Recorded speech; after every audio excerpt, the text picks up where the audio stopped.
Fala pessoal, chegamos a mais uma aula 8 aqui do nosso módulo 1 do treinamento de Scrum. E o tema dessa aula vai ser a escolha da abordagem pelo contexto, a abordagem do seu projeto, a abordagem do seu produto, a partir do contexto, a partir da sua situação, tá? Eu sei que isso não é um tópico direto do Scrum, mas é quase que um pré-requisito para que você consiga fazer um bom uso dele. Por quê? Te ensinar Scrum de maneira adequada não significa, longe disso, pegar apenas o Scrum Guide e ficar comentando contigo. Porque se fosse para fazer isso, você poderia simplesmente pegar lá o Scrum Guide e ler, refletir sobre ele. Aqui a nossa ideia é de passar um conhecimento amplo, um conhecimento aprofundado e bastante crítico, beleza?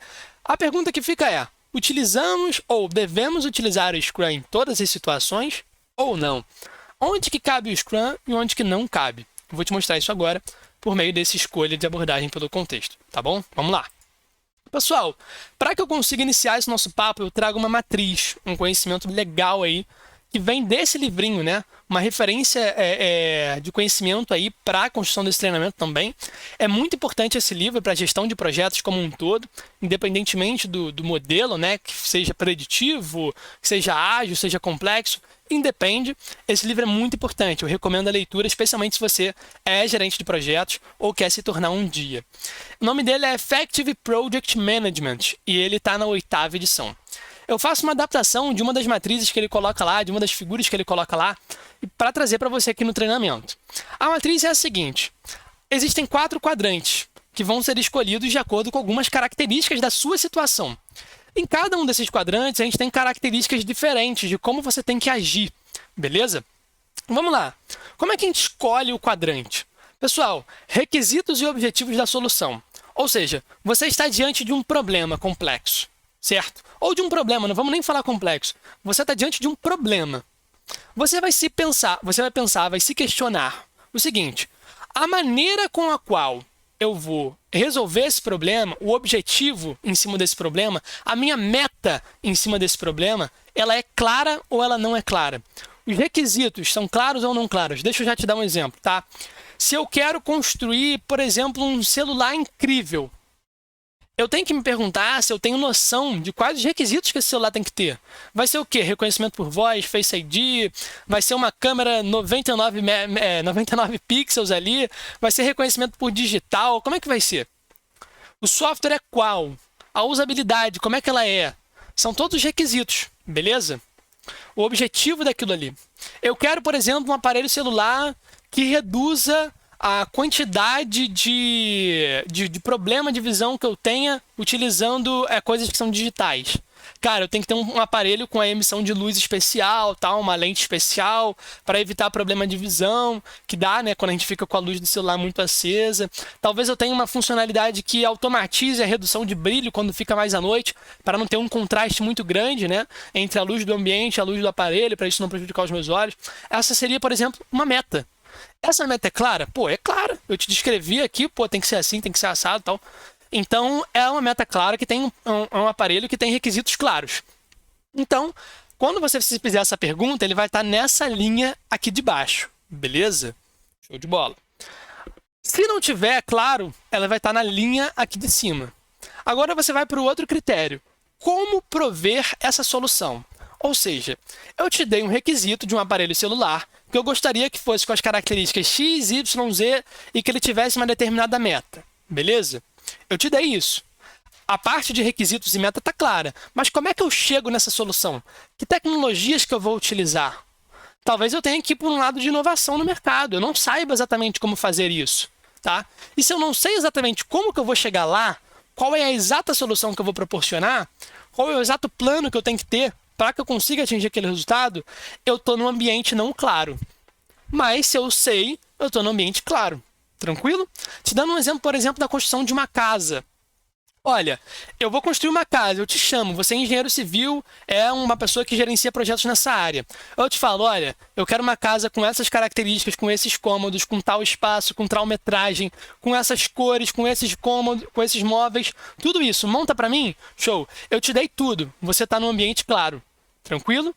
Mas se você, por exemplo, não soubesse como fazer, seria não claro.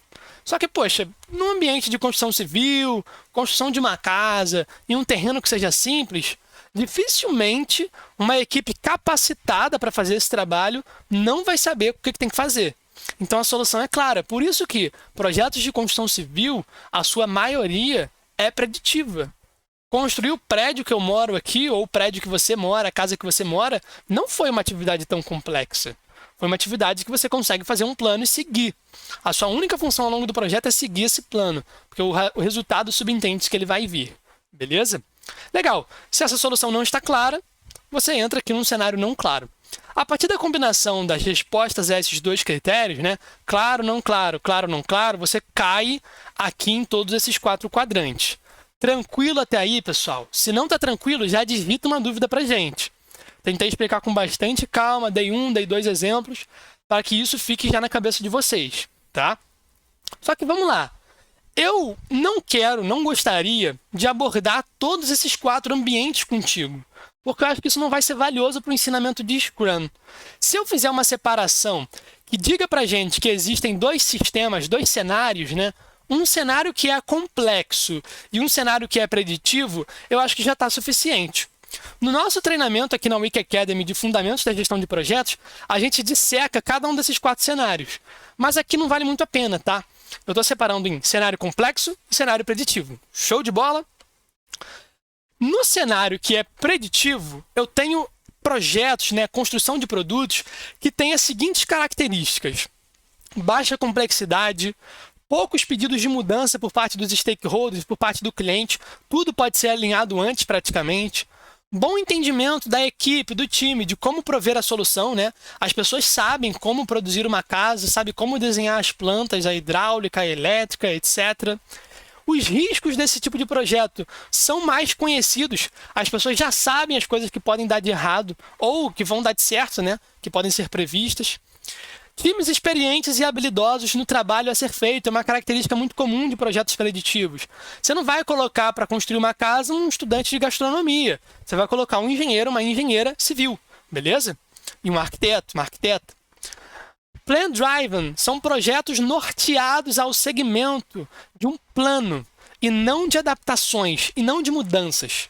A gente não tem um planejamento de círculo curto de feedback aqui, beleza? Pode ser incremental ou não. Eu posso entregar para o meu cliente, mostrar para ele a casa em partes, né? Posso construir ela quebradinha ali. Não preciso entregar para o meu cliente tudo. Tranquilo? Não há retorno para a melhoria dos aprendizados. Lembra daquilo que eu conversei contigo lá quando eu te apresentei o overview do Scrum? Que quando a gente tem lá o Sprint Review, o Sprint Retrospective, eu estou reunindo aprendizados, para que depois eu volte lá no meu Sprint Planning, numa outra sprint e coloque esse aprendizado em prática, beleza? Aqui no método preditivo, na abordagem preditiva, a gente não tem isso. Tranquilo? Legal. Devido às incertezas associadas, então, a gente está agora no cenário que é complexo, beleza? Eu já conversei disso com você. Quais características esse cenário tem? São projetos norteados, né, a mudanças, change driven. O envolvimento do cliente ele precisa ser significativo para que a gente entregue valor. Porque assim, né? Se eu falo para você, olha, eu quero produzir um celular que tem uma tecnologia super inovadora, e eu não converso com você exatamente sobre como é que essas coisas vão ser, que solução exatamente a minha equipe chegou, talvez chegue lá na frente e você tenha vários desacordos comigo. Isso não é bom. Se eu falo para você, olha, eu quero construir uma plataforma para hospedar infoprodutos, você já me deu o que eu tenho que construir. Se você, como cliente, não se envolve na construção desse produto, muito provavelmente vai chegar lá na frente e você não vai gostar do que você viu, do que você está vendo. Você precisa se envolver na construção. O contato com o cliente ele é muito pautado ali na rotina de projeto. Ele tem que acontecer sempre. E não só no início, ou majoritariamente no início, como é o cenário preditivo. Beleza? Times pequenos o suficiente para gerar valor e não tão grandes para perder agilidade. A gente não tem um número exato aí de pessoas que fazem parte de projetos complexos, né? Mas a recomendação de forma geral é essa, que eles sejam pequenos o suficiente para continuar gerando valor, não pode ser uma pessoa, 2 pessoas, senão talvez não gere, e não podem ser muito grandes, senão eles vão perder agilidade, vão ter problemas de comunicação, de alinhamento, isso é muito ruim. Vamos lá, as mudanças elas são sempre muito bem-vindas nesse tipo de projeto.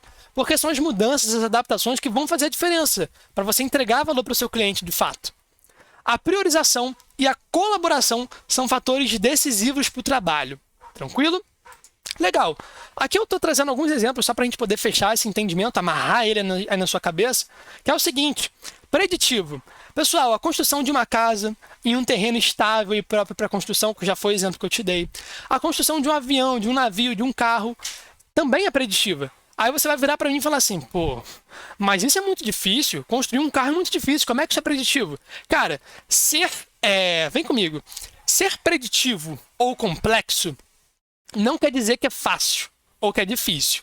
Simples e complexo são características de um ambiente, né? E não são ali níveis de dificuldade de você prover uma solução.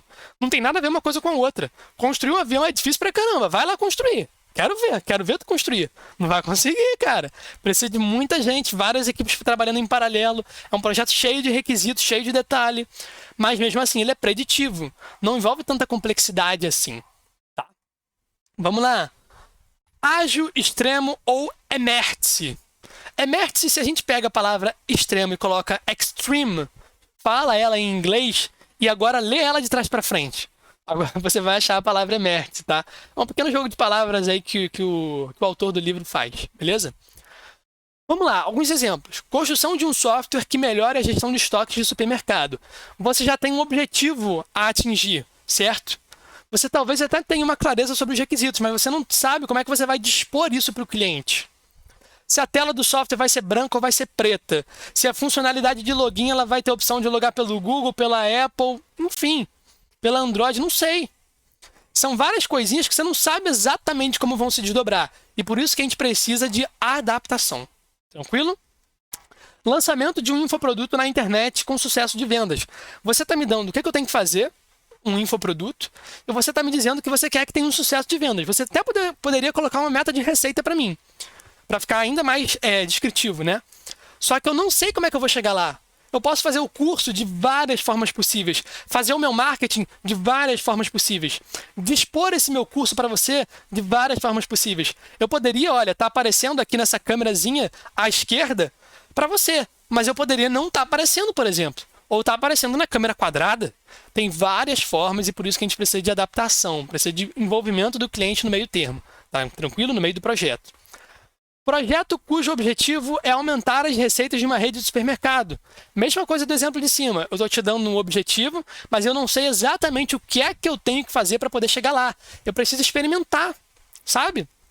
Por exemplo, pode ser que você não goste, né, de um supermercado que tenha o ordenamento ali por setores. Você gosta das coisas misturadas.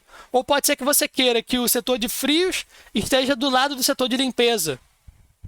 Ou pode ser que você queira que o setor de frios esteja do lado do setor, por exemplo, de coisas relativas a bolo, a biscoito. Pode ser que você queira. Como é que o dono do supermercado vai saber sobre isso? Não sei.